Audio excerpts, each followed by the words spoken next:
Mahal na Amang makapangyarihan, nagpapasalamat po ako sa iyo para sa araw na ito.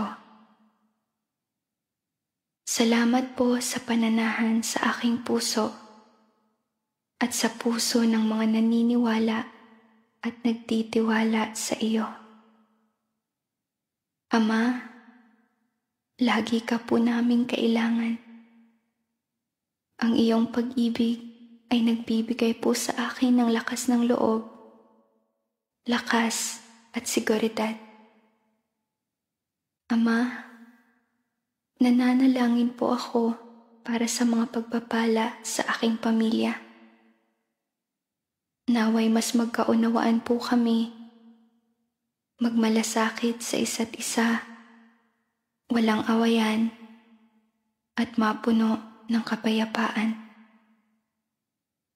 Tulungan mo po kaming matugunan ang aming pang-araw-araw na pangangailangan at gabayan po kami upang matapang na harapin ang mga pagsubok at pasakit.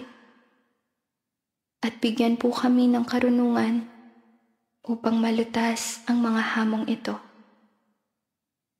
Salamat po, Ama. Amen.